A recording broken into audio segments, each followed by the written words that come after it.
নমস্কার বন্ধুরা, আজ বানাবো কাঁচকলা দিয়ে মাছের তরকারি। তো প্রথমেই দেখুন আমি কপিস কাতলা মাছ নুন হলুদ মাখিয়ে নিয়েছি। একটা কড়াইতে সরষের তেল গরম করে নিয়েছি। এখন মাছগুলো ভেজে নেব। তো দিয়ে দেবো একে একে মাছগুলা। এখন মাছগুলো আমি দিয়ে দিয়েছি। এখন লালচে করে ভেজে নিয়েছি। এখন মাছটাকে তুলে নিয়ে ওই তেলের মধ্যে দিয়ে দেবো কিছু গোটা জিরে ফোড়ন। জিরাটা ফুটে গেলে দিয়ে দেবো একটা পেঁয়াজ কুচি। পেঁয়াজটাকে একটু ভাজা ভাজা করে নেব। দেখুন দিয়ে দেবো কেটে রাখা আলু আর কলা, দিয়ে লালচে করে ভেজে নেব পেঁয়াজের সাথে। তো দেখুন কলা আর পেঁয়াজ আলুটা আমি ভেজে নিয়েছি পেঁয়াজের সাথে।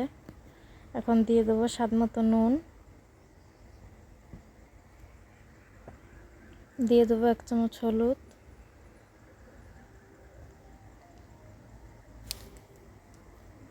দিয়ে দেবো চেরা লঙ্কা, দেবো একটা টমেটো কুচি, দিয়ে সব কিছু ভালো করে মিশিয়ে নেব। মিশিয়ে ঢাকা দিয়ে কষিয়ে নেব টমেটোটা গলে যাওয়া পর্যন্ত। দেখুন সব কিছু আমার সুন্দর সেদ্ধ হয়ে গেছে।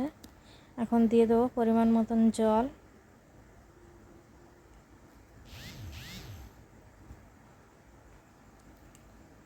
জলটা দিয়ে মিশিয়ে নেব, মিশিয়ে ঢাকা দিয়ে রান্না করে নেব। তো আপনারাও বাড়িতে বানিয়ে খেয়ে দেখবেন বন্ধুরা, স্বাস্থ্যকর খুব সুস্বাদু রান্না। ঝোলটা ফুটে উঠেছে, এখন দিয়ে দেবো মাছগুলো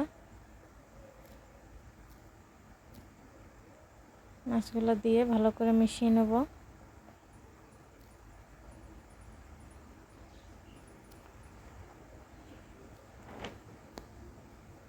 মিশিয়ে নিয়েছে, এখন আর 5 মিনিট ঢাকা দিয়ে রান্না করে নেব। তো দেখুন রান্নাটা আমার হয়ে গেছে, এখন নামিয়ে নেব। তো দেখুন